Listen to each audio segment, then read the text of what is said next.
Nako, eto mga kabayan, Paktay, Romualdez, Mananagot, Revilla Tinuro, Big Fish, Flood Control, Rimulya, Nagulantang, BP Sara.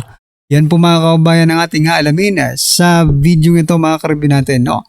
Pero bago po natin yan i-play mga kabayan, palike naman po ng video ito. Malaking tulong po yan mga kabayan. Maraming salamat po.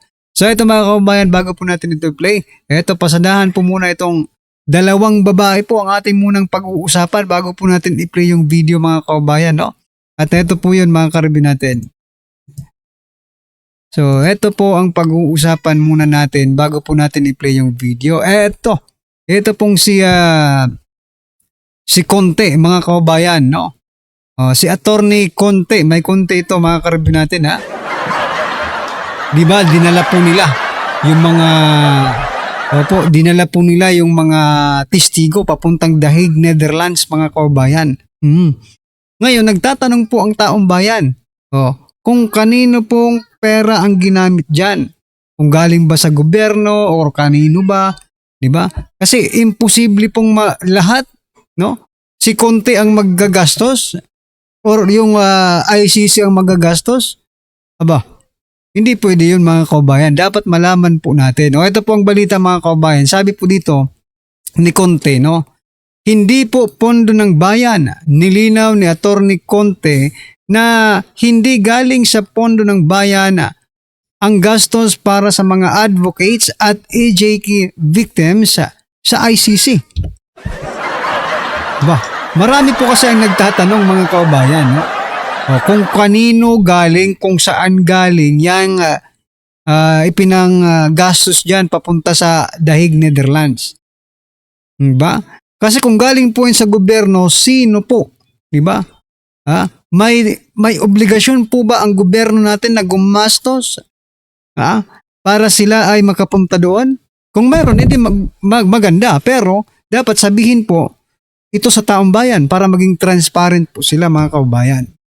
Eto, sumabog po sa galit ang ating mga kaubayan patungkol po dito sa pahayag ni Conte na hindi daw galing at hindi niya naman sinasagot, no? Hindi daw galing sa pondo ng bayan pero hindi niya naman sinabi kung kanino at saan galing yung pera. Diba? Ito po ang sabi ng ating mga kaubayan dito po sa social media. Sabi po ni Bongol Peron Orly. Ilara imong mama ayaw mi. Okay? Hindi ko maintindihan yung ilara no? Imong mama, naintindihan ko. Parang ano yata to, parang lokohin mo na lang siguro yung mama mo. Wag lang kami, wag lang ako. Sabi niya, no? Sabi naman ni Brian Rosel, in the name of the lighter, the foil and the holy daughter, Saint Kian Addictus, please pray for us. Ano? Grabe naman ito. Ito sabi po ni Bo GC. Some who funded bringing PRRD to same who funded in bringing PRRD to Dahig. Sino po ang nagpondo mga kababayan? Ay di alams na natin kung sino. Diba? Sabi naman po dito ni Tibon, no? Tama. Sabi niya, tama. Hindi government funded. All expenses given by heart by the mastermind. Sino kaya itong mastermind? Baka, di ba, nung mga nakaraang nung kinikidnap pa lang nila si PRRD papuntang Dahig, sabi po, group effort to eh. Baka yung grupong yun, mga kaubayan ang nagpondo. Diba? Ayan, sabi po dito ni Duval, guys, magtaka kayo kung kanino galing ang pondo. Ha. Oo nga. Sponsored by BBM ata. Ayan nagtatanong mga kaubayan. Sponsored by BBM ata. Saan na lang ba mapupunta? Yung mga confidential fund nila. Wag po kami madam. Tell it to the Marines and crooks. Ayan, sabi po ni Fuentes. Sabi naman po ni Carlo mga kababayan, galing daw sa maleta lang. Galing. Ayan. O yan mga karibin natin, no, marami po talaga ang naghahalit no, dito po sa post na ito. Kasi hindi niya naman sinabi kung kanino galing. Ang sabi niya lang, hindi ito pondo ng bayan.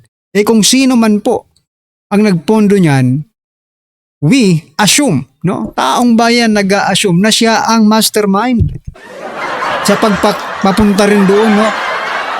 Kay PRRD. Dapat ilabas ang pangalan na yan eh. For transparency, no? For transparency mga kaubayan. Okay? Anyway, ito pa ang isang babaeng pag-uusapan natin mga kaubayan, no? Bago po natin i-play yung video. Ito po siya mga kaubayan. Nako, sis, ang pangalan niya po ay Shera Escudero. Aba, kaano-ano kaya ito ni Senator Chis Escudero mga kaubayan? Sabi po kasi ng babaeng ito, no? Sabi niya po mga kaubayan, bakit sumusuporta pa or sumusuporta pa rin ang mga tao despite na sinabi na may mga namatay dahil kay Duterte? Bakit pa rin sila sinusuportahan? Bakit pa rin nila sinusuportahan si Duterte? Napakaganda po ng tanong mo, no?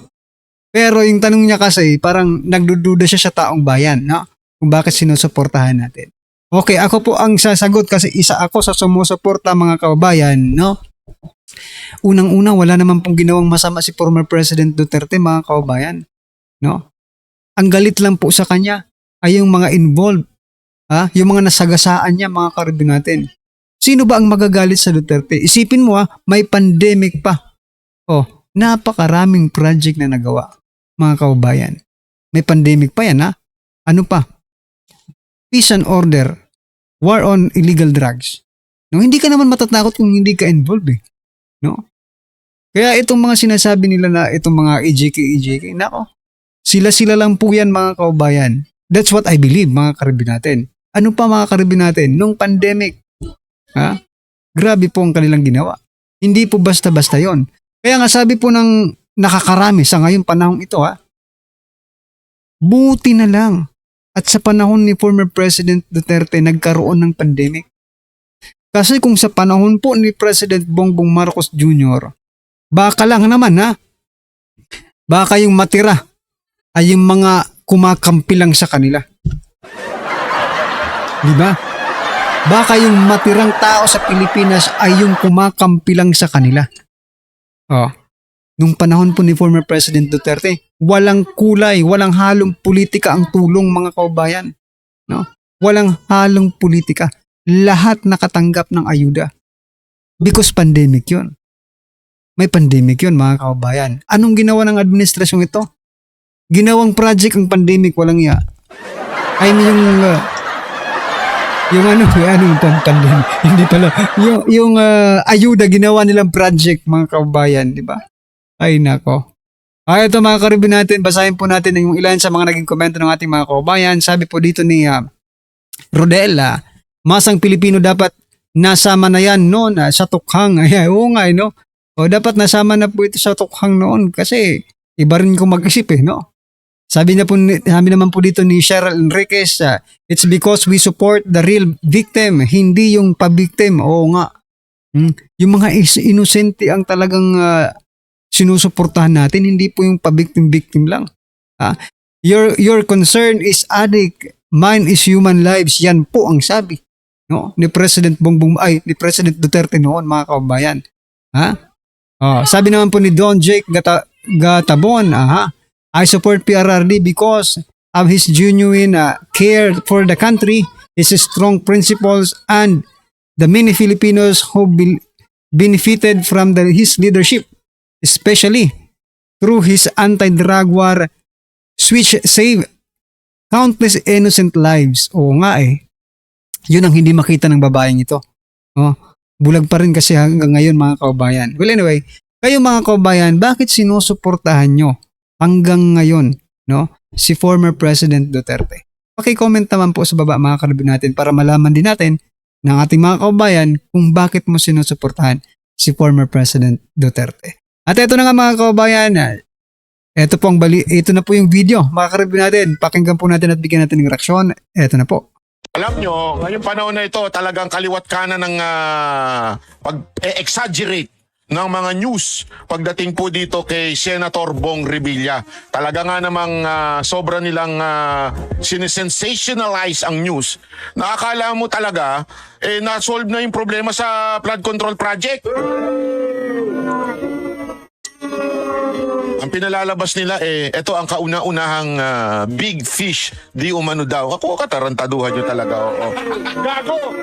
Alam mo, slight lang yung kanilang diskarte. Alam mo yung diskarte nila na naalala nyo yung kulungan, di ba? Yung kulungan dati na ipinakita na dito ikukulong ang mga involved sa Ghost Flood Control Project, ganyan-ganyan, di ba? Tapos diyan ngayon dinala si Revilla para bagang sinasabi, may accomplishment kami. Gago! Para bagang sinasabi nila ay ito ang unang big fish daw na nahuli dito sa Ghost Flood Control nyo ngayon. After makulong ni Bong Revilla, kaliwat kanan ang naglalabas ang fake news. Ano yung fake news na yun? Ito na, isa na yan. Ito. Isang fake news yan. Ano ho yan? Oh. Tinuro daw. Meron pang logo. Hindi kagagawan to ng GMA, kagagawan to nung gumawa ng fake news. Itinuro daw ni Senator Bong Revilla na ang mastermind ng korupsyon sa flood control project ay walang iba kung hindi si VP Sara Duterte. Tingnan mo naman ang tarantaduhan. No? Ganyan po sila kumukonek. Di ba? Ganyan po sila kumunik sa kay VP Sara Duterte. Mantakin mo. Naintindihan natin? Kinukunik na kagad nila kay VP Sara Duterte itong si Senator Bong Revilla. Diba? Baka sabihin nung iba, sandali. Sinabi nyo lang yan eh. Baka naman sa inyo galing yung fake news na yan. Sandali. Ito mismo, si Palsis, sabi niya, we should not let history repeat itself. Pinakulong ni Pinoy si Bong Revilla noon sa PDAP scam, pero pinalaya ng Sandigan Bayan under Duterte. Anak ng wete. Hindi dapat manalo si Sara Duterte dahil makakalaya yan for sure pag si Sara ang presidente. Kita nyo na? Yung pagmumukha na yan, no? Sinunik na naman kagad. Alam natin, may chismis nga na bata to ni Romualdez eh. Oh, may chismis na bata to ni Romualdez kasi hindi niya tinitira si Romualdez ever. Gago! Baka nakatanggap rin po yan ng maleta, mga kaubayan. Ha? Ano ba yan? Buwan ng maleta? Or one time, big time na maleta, mga kaubayan? Diba? Ito, hindi naman talaga nito binabanata. Ito. Hindi niya po binabanatan si Romualdez. Maging si President Bongbong Marcos Jr. hindi niya po binabanatan. No? Kaya halatado, mga kaubayan, itong taong ito. Ito kihimayin natin sinabi niya. Una, abogado to. As a lawyer, you should respect the court. In this particular case, Sandigan Bayan is the court. Lawyer ka, you are an officer of the court. Tandaan mo yan As a lawyer, hindi mo dapat dudumihan ng pag-iisip ng mga tao pagdating sa korte. Kasi nga, officer of the court ka, lawyer ka. Pero anong ginagawa mo dyan? Para bagang sinasabing mo, inutusan ni Duterte ang Sandigan Bayan. Remember, Sandigan Bayan is very independent. Why? Even if sabihin na natin even if ang nag-a-appoint yung presidente, ganyan-ganyan, pero dumadaan yan sa matinding pagsusuri. At the same time, matatapos ang termino ng presidente, nakaupo pa rin yung Sandigan Bayan. Kasi term sila eh. Tandaan niyo yan, once yan ay naupo, may term na yan. Unless katulad ka ni Remulla na magaling sa bendalo. Na kahit dapat sana ay bawal siyang maging ombudsman, ay naging ombudsman siya dahil sa magic ni Marcos. Pero dito, kitang-kita ninyo, kinukunik ni Palsis itong si Senator Bong Revilla under Duterte at kay Sara Duterte. Pero nakalimutan ata nitong gunggong na to. Nakalimutan ata ng gunggong na ito ang history. Bakit? Tandaan ninyo, nung panahon ni Pangulong Duterte ay presidente pa siya, nag-endorse siya ng mga senators. nag-endorse din si VP Sara Duterte. Alam nyo ba doon sa in-endorse ni Pangulong Duterte, wala si Bong Revilla at wala si Jinggoy? So hindi niya close yun. So ano ibig sabihin nun? Simple lang. Utusan niya Sandigan Bayan na palayain si Revilla. Hindi nga niya in-endorse. Wala din tong common Commonwealth Wala rin tong common sense, no? Naturingan pa ding abogado. Pangalawa, ngayon naman idinidikit kay Sara Duterte bilang presidente sa 2028. Masyadong advance mag-isip tong mamang to. Hindi pala mama, yung dalagang to. So para niya sinasabi, yung Sandigan Bayan, nakokontrol talaga. Kasi mantakin mo, pag nanalo daw si Sara Duterte, makakalaya na yan si... So, sandali. Abogado ka, di ba? So you should know evidence. Alam mo dapat yan bilang ebidensya, alam mo dapat yan. Ay, ang ginagawa mo ngayon, para baga sinasabi mo na sandali, guilty na siya. Wala pa nga hearing. Wala pa nga trial. Guilty na kagad si Senator Bong Revilla. Paano nangyari yun? Saan ka nag-aaral ng eskwelahan? Sisiguraduhin kung hindi papasok dyan yung mga tao. Napakabobo mo naman kung ganyan ang pag-uunawa mo. Wala pa nga trial para mo nang sinasabing siya ay may kasalanan talaga at makakalaya yan, palalayain yan pagka si Sara Duterte ng presidente. Kaya ngayon sinasabi mo, ay dapat hindi maging presidente si Sara Duterte. So parang binababoy mo Sandigan Bayan yan. Ganun ba ibig mo sabihin? Palsis? Napaka-tarantado mo naman kung ganun yung iniisip mo. So yan mga kababayan, ano po inyong reaksyon, opinion patungkol po sa video ito mga kababayan? Just comment down below. At syempre mga kababayan, muli, no? Palike naman po ng video ito at pa-share mga karibin natin. Maraming salamat. Malaking tulong po yan. Maraming salamat po.